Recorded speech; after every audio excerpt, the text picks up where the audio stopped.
Привет, друзья! G'day guys, welcome to another Soviet lens reviews video. Today we're going to be taking a look at this. This is not a Soviet lens, it's something that was made in 2022. So, let's jump into it.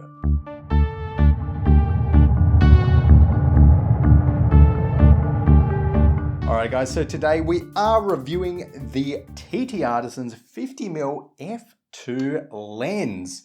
And big shout out to TTArtisans for sending me out this lens, but that does not mean that this lens will be getting into my good books. I'm going to be taking a look at the strengths and the weaknesses of this lens in my review today. So if you do not know, TTArtisans, or The Thinking Artisans, is a Chinese lens manufacturing company, and they make generally low-cost manual focus lenses for a bunch of camera mounts, just like the TTArtisan 50mm f2, which is available for lots of different mounts. I got mine in the Z mount because I've been shooting it on my Nikon Z6. And this particular lens as well, it's quite interesting and exciting actually, because it was announced this year in 2022.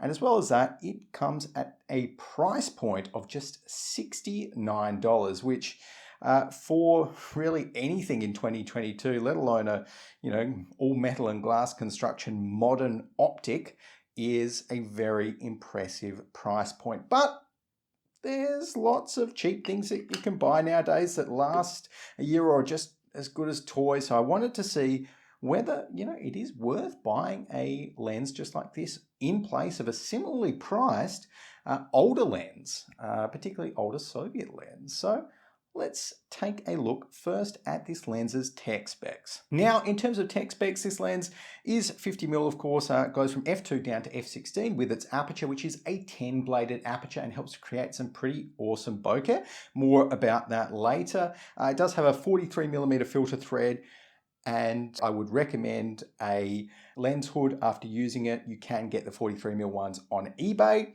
Obviously, this one's the Z mount optic, but TTArtisan, they make this in just about every lens mount out there. It does have a minimum focusing distance of 0.5 meters, so 50 centimeters, actually quite long for a 50mm optic, and not my favorite part about the lens. The aperture is clicky, and it's a pretty light and small lens. It's only about 3.5 centimeters, 4 centimeters, and it is 200 grams. So that means that it's actually a very portable lens. And if you're like me and you often travel with, old Soviet lenses or old M42 mount lenses, even F mount lenses, you will know that it's actually a bit of a hassle using an F mount or old mount lens on a modern mirrorless camera, because you always have to carry an adapter. And this is actually my first native Z mount glass, and I will say it has been very nice not having to use it with an adapter, which often makes good ergonomic lenses a little bit more bulky and more unwieldy to use. Now, in terms of the optical design of this lens, it does have 6 elements in 5 groups. 2 elements are apparently high index according to TTArtisan, and that is a pretty interesting optical design because that's not too many optical elements for a lens of 2022, and is pretty similar in fact to a lot of older Soviet and just vintage lenses in general in terms of the simplicity of their optical design.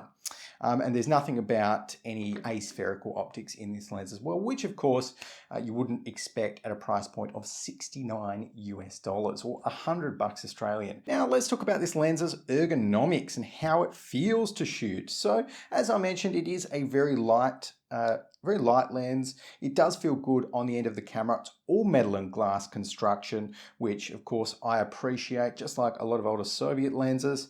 The aperturing is really nice to move. The focus ring is super smooth, obviously, but with very tight tolerances, I would say. And yeah, it is really a pleasure to shoot with. My only complaint with the ergonomics would probably be the focus ring for me is maybe a little bit too easy to turn. I prefer having a focus ring that's maybe just a touch stickier. With this one, because it's so smooth, you can sort of just move it so easily that sometimes you knock you knock yourself just off the focus spot where you're trying to focus. But overall, some people are probably going to prefer this. That's all down to personal preference. It does also come with a screw-in front filter thread. I've seen a lot of people complaining about this on the internet when they've done their reviews of this lens. I mean, honestly, I'm not going to complain about it. Like, yeah, it's a little bit more annoying, but you can also, if you hate it that much, just go onto eBay and buy like a, $5 or even less 43 millimeter kind of click-in filter, I'm sure. And I like the fact that with the screw-in filter, number one, it's metal, so it will actually protect your lens, and two, it actually seals it better than a lot of the clip-in plastic filters as well. So, each to their own. If you don't like that, then just be aware of it. Now, let's take a look at some picture quality of this lens and what kind of images does it produce? Well, starting off with sharpness. This lens is overall a pretty sharp lens, particularly in the center. I took a few sharpness test shots and put them through an algorithm I wrote, very similar to modern focus peaking algorithms. It spits out a value so we can see exactly how sharp this lens is across all apertures.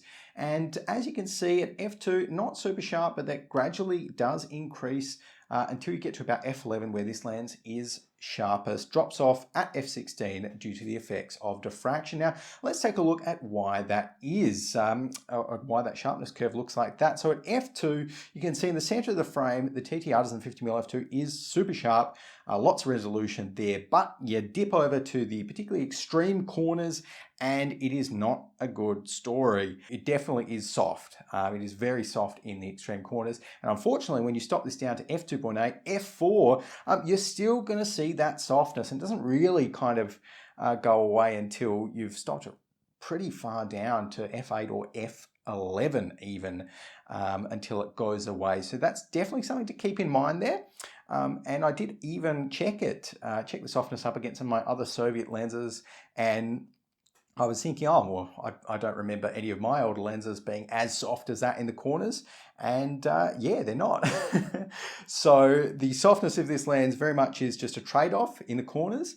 But I would say that the central resolution is very, very good. Moving on from sharpness, so if we take a look at vignetting, it does vignette a little bit at f2, but as soon as you stop it down to about f4 or so, f5.6, there's really not much of that left at all. Nothing you can't deal with in post anyway. Lateral chromatic aberration is a big one that you want to avoid in lenses, particularly lenses like this one that you want to get lots of bokeh in. And the good news there is this lens is very well corrected for lateral chromatic aberration, which you can see here on the paper test shots. Even at f2, there is not much chromatic aberration in the front and near planes of focus. So a really good score there. Fringing wise as well, when we're looking at fringing that occurs between very high contrasting edges, like when you're shooting up against a tree branch that's on the sky, there is pretty much no fringing that comes from the TTArtisan. Overall, very, very good performance there. Although when you look at this lens's performance up against bright lights, it is not so pretty. Very similarly to lots of other Soviet lenses, in fact, so I was kind of used to it, but it does not deal with backlight very well at all. You do not want backlight anywhere near or around your frame, otherwise it will come in, it will flare, you will lose contrast, and most likely lose the shot. Of course, a lens hood can help with this, but at the end of the day, it is always something that you're going to have to be very mindful of, and a trade-off, I would call it, of this lens. Now, for video shooters, it's worth noting that this lens does focus breathe quite heavily. So yeah, the focal length definitely changes as you're focusing between the near and the far focal distances. So something to keep in mind there. It's not something I particularly like in a lens as well, but again, just a trade-off that you're going to have to live with for a lens at this price point. In terms of the overall color rendition, I do like it. It's maybe slightly cool, but it is definitely a modern color rendition, and you can get some pretty nice tones out of it. Contrast overall is great as well.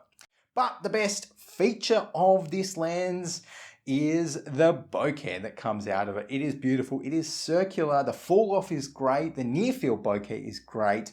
It deals with highlights really, really well, this lens, and the bokeh is really why you should buy it. Put this lens on a full frame camera like my Nikon Z6, and you can just have a lot of fun shooting, whether you're shooting portraits, whether you're shooting food, even with the minimum focusing distance being a bit too high. It is a fun lens to shoot, and you can get some just beautiful bokeh out of it.